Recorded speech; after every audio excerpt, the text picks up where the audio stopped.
ballot measure, and that is Measure A. And I would like to call on Ralph Diekman and Shane Patrick Connolly to come on the podium.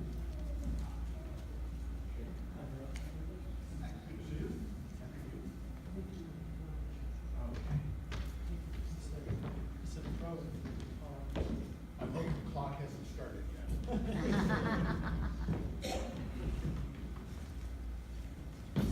Good. Ralph Diekman. Good evening. Okay, great, this works. Let me first Please go introduce the speakers. Ralph Diekman favors County Measure A. He will be the pro speaker.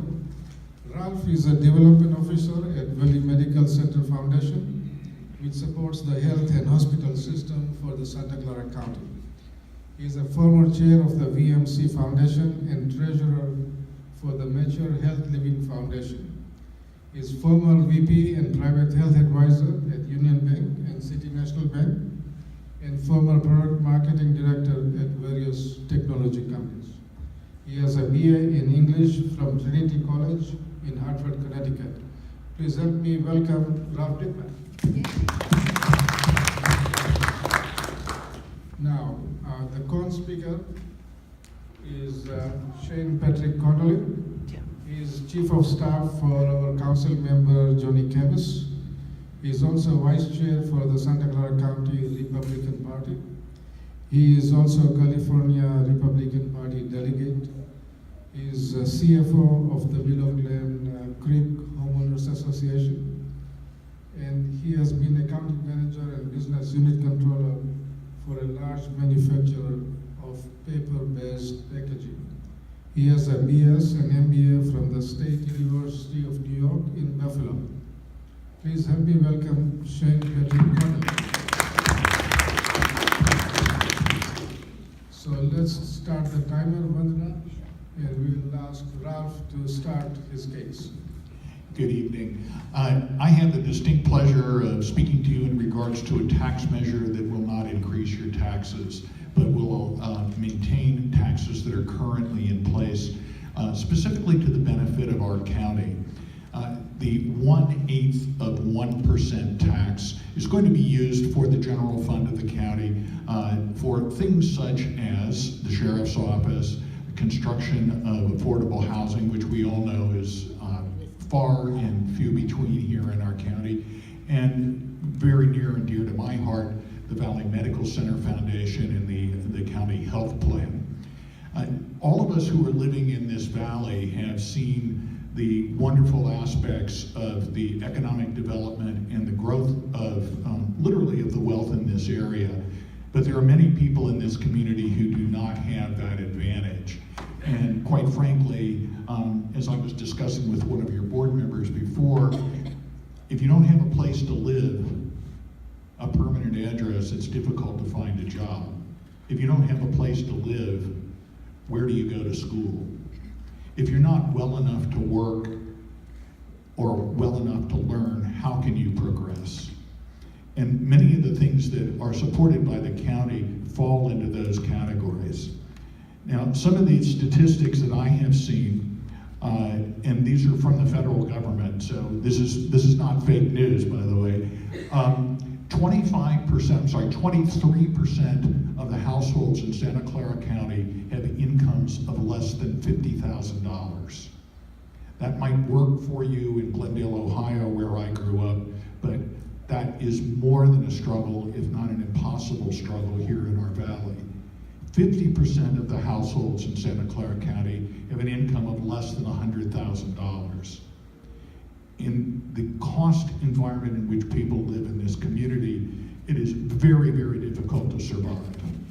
And why is that important to us? For one thing, from my vantage point, it's the right thing to do to make sure that these people have access to important and essential services so they can progress and they can become contributors to society, so that they can become taxpayers. And unfortunately, without our health and hospital system, without our public safety, without the availability of housing, those folks can't provide the very basic services that we need in this community. So while we're all thriving and prospering, and I think I'm speaking not just for myself, but for all of us here in this room, it's more and more difficult for many of these people. And we really need to ensure not just that they're healthy, but through them, our entire community is healthy. So I'm asking you, really as human beings and as conscientious citizens, to vote for Measure A, to keep that flow of funds going through our county. Shane? Thank you very much. And I'd just like to say that, I agree with Ralph, that it is difficult for people to get by in this county, and that there are many people in need. And our county does fulfill an important role in that as the main social service provider, the safety net, if you will, for our community. Now, we enacted the voters in 2012, the 1/8 cent sales tax, as he described. And in the ballot language, it was designated to pay for local priorities.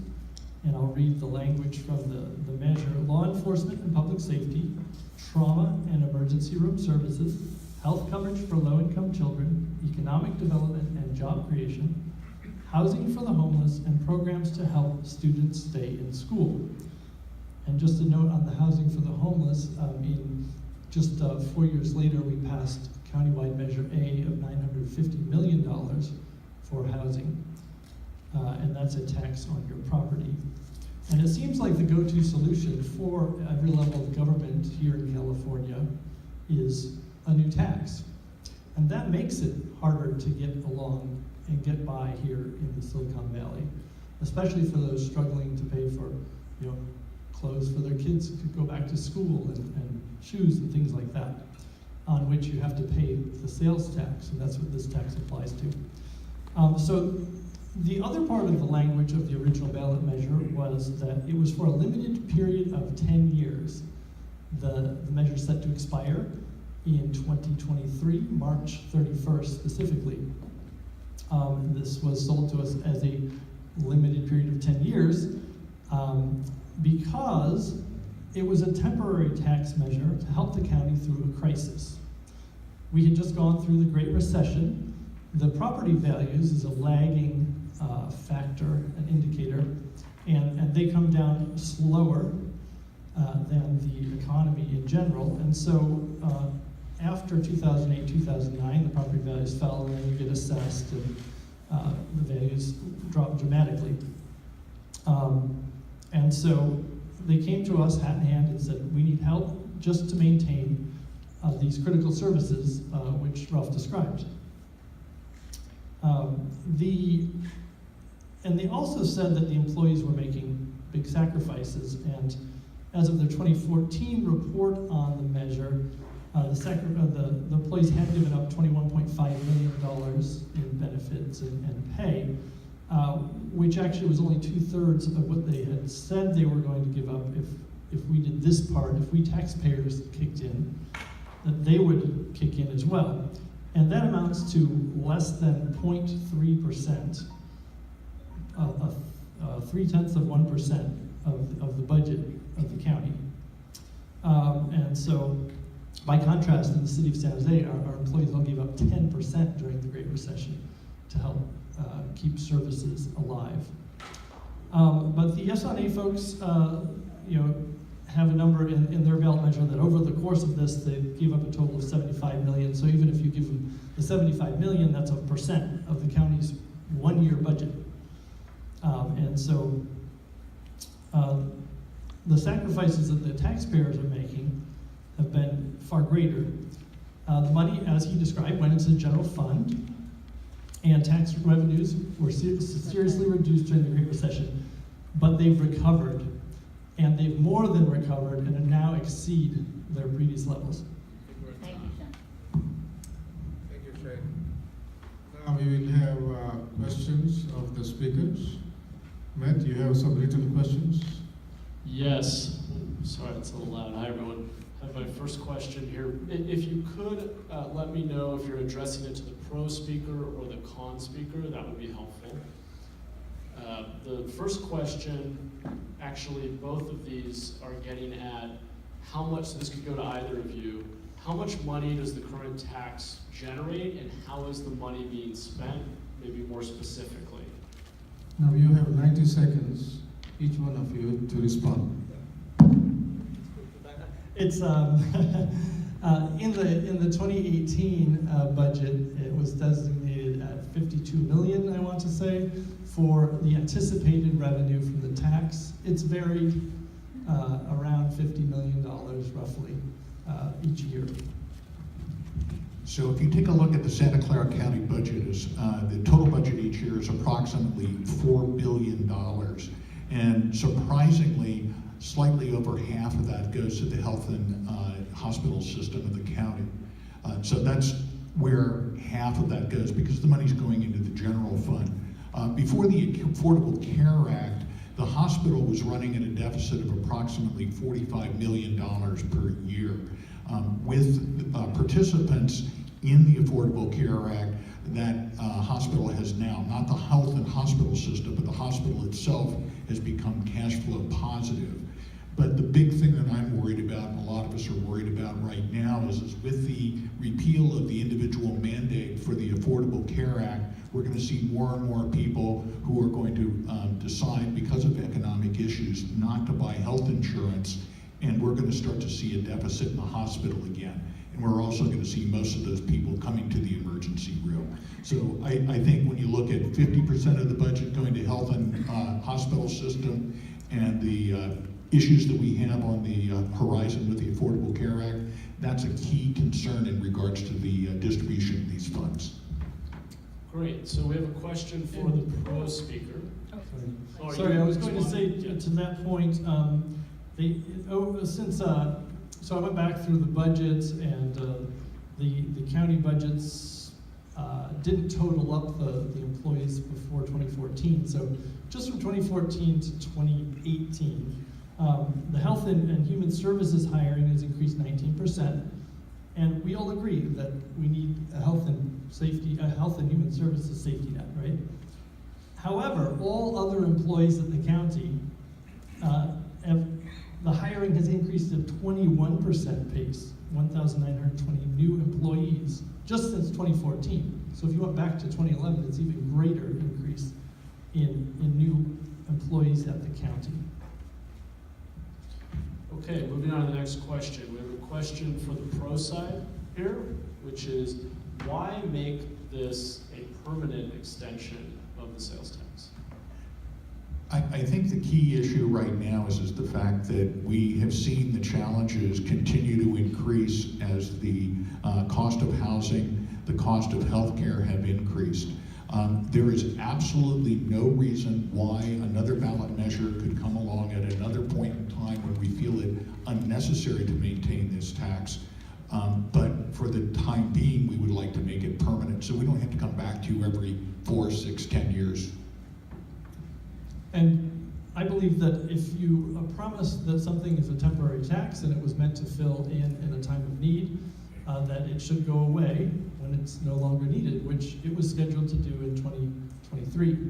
And the property tax revenues have grown by $580 million since 2011, and that's having recovered from the recession period and now exceeding the amount by more than $50 million.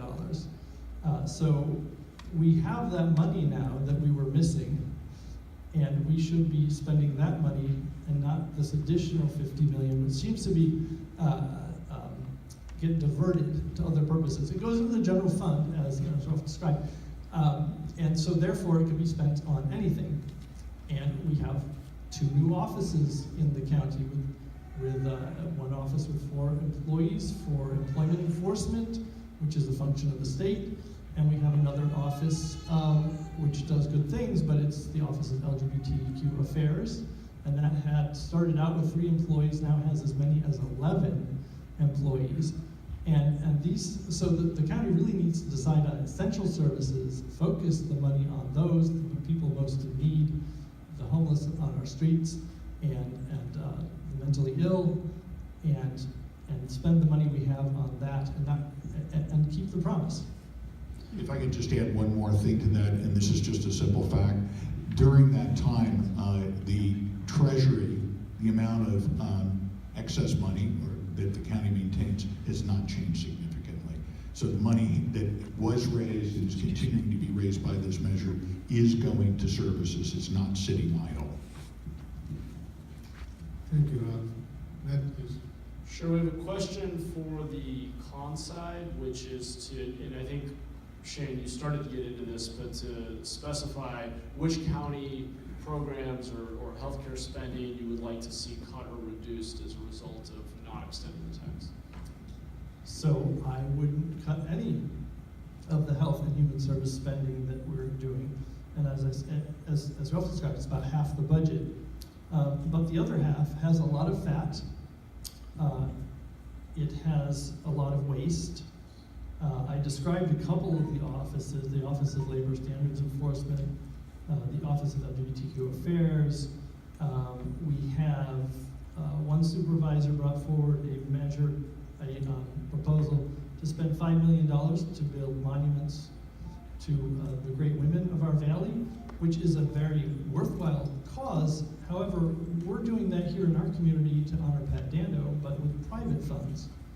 And so this is $5 million out of the general fund for statues.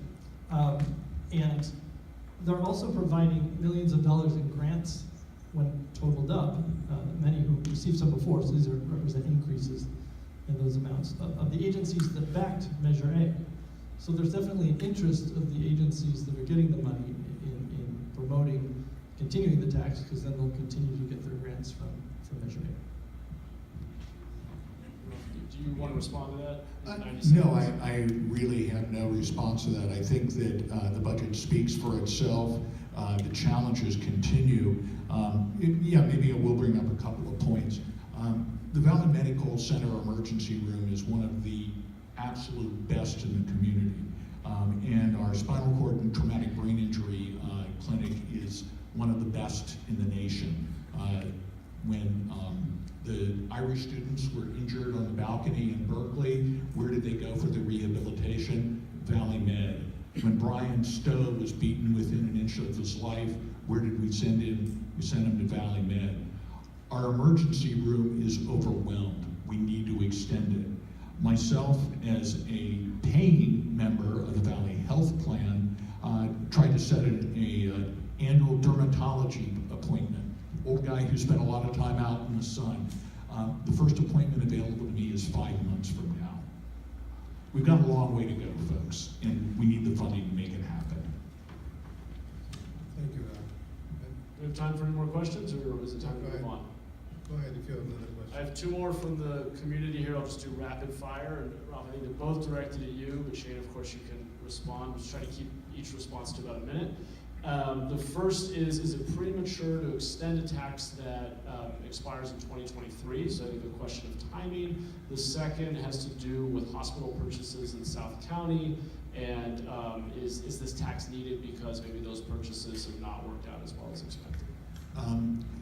As far as preempting the decision for 2023, why not? I think is the answer to that. We're looking forward. We recognize that the problems that we are facing, the challenges that we have to meet, are not diminishing but increasing. So I think that speaks to the challenge. Let's get this this measure behind us and move on. As far as the South County purchases, I'm not sure specifically to what that refers, so I'd be more than glad to answer it if I have the information, but I'm not certain exactly what's being asked. So the first question, yes, this is premature. We are flush with cash in the county right now, and we should be targeting it effectively. To the second question, perhaps recalling that with the Valley Medical Center project, there were cost overruns on that project, and over 800 change orders on the construction, which resulted in those cost overruns. And so the county needs to spend its money responsibly, and they need to spend it on the things that honestly Ralph talked about, those things that are so critical to our health and well-being. Good. Thank you, Ralph and Shane. Let's move on to the next ballot measure.